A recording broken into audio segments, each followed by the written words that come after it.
Hey, what's up everyone? It's Christian here with Reaper Disc, and today we're going to be taking a look at the Lone Star Disc Harpoon. The Harpoon is a moderately overstable approach disc from Lone Star.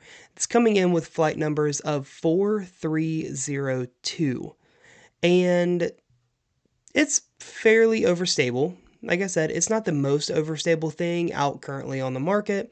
It's going to have a little bit of workability to it, but it's still going to be pretty reliable. Now, one thing to note about this disc is it is very shallow in the hand.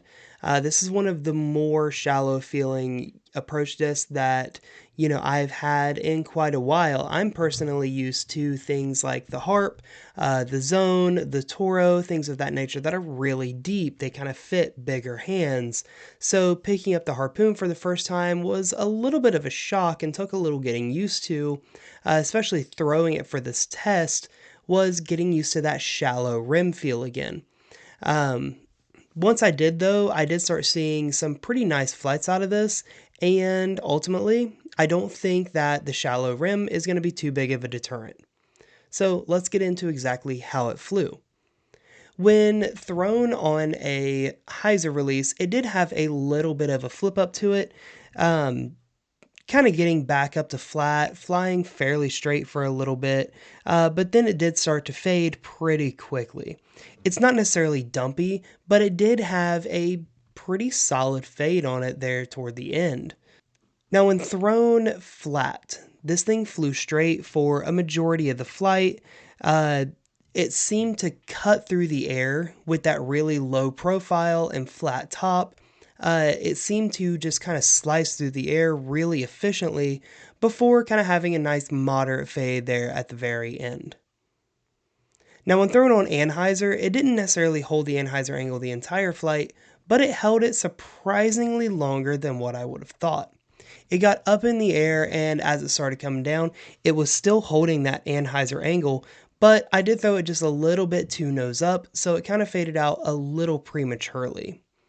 If not, this thing is going to still be able to hold a turnover for a majority of the flight, especially given enough power. Maybe getting back to flat and flexing a little bit there toward the end, but being not super overstable, you're going to be able to really work and control the angles with this disc. Now, when thrown full power, I did start this on a decent amount of hyzer, and it actually flipped all the way back up to flat. It flew really straight, flat, nice, just good flight out of this disc, and, really was pushing down the fairway before kind of getting back into a nice little moderate fade. Now, all in all, the Harpoon, I believe, is a really good, moderately overstable approach disc. For those of you with, a little bit slower arm speeds, this thing is going to be really nice and reliably overstable. And people who are able to get a little more power, snap, and spin on the disc are going to still be able to see a workable approach disc, moderately overstable, but nothing too crazy. You're going to be able to work the angles like I had mentioned and utilize the fact that it's not crazy overstable to get it to hold some turnover lines that more neutral to understable disc just won't be able to hold without burning over.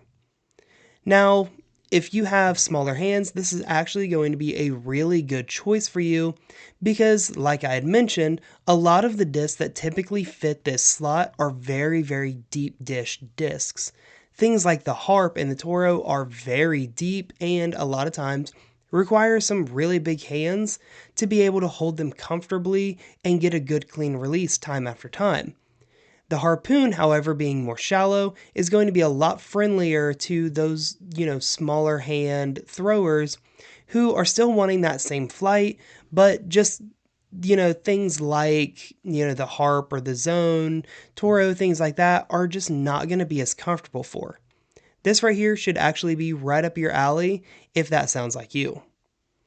Now, like I did mention, the shallow rim isn't necessarily a deterrent for me, it just took a little getting used to. And it wasn't necessarily the most overstable thing that I did throw, but I think if I had this out on the course with some fairways that would require, a little more, tight line executing upshots and approaches and things like that, I think I'd be pulling the Harpoon out a whole lot, trying to ring up those, 100-foot approaches, getting real nice nestled up, or even trying to give the basket a run, if I need to hit some very delicate angles, I think this disc is more than capable of doing that. However, if you're looking for just a little bit more stability or just a little bit deeper rim feel, maybe try looking at the Horny Toad. Now, if you think the Harpoon is something that you're interested in and want to give one a shot, click the link in the description of this video to head on over to reaperdisc.com. That way you can check one out there and maybe go ahead and pick it up and give it a shot. You can also find a large line of awesome apparel and, anything else really that you might be looking for disc golf related. We've got it all over there ready for you. Follow us on social media at Reaper Disc. That way you're kept up to date with all of our exclusive drops, product restocks, and, just anything new hitting the shelves. We're going to post it there first. Subscribe to the channel here, that way you can see all of our new content that we're putting out, and if you want to be one of the first to know, go ahead and ring that notification bell. It doesn't charge you anything, it doesn't cost anything, but it keeps you up to date every time we post something new. Again, I'm Christian with Reaper Discs, and I'll see you guys in the next video.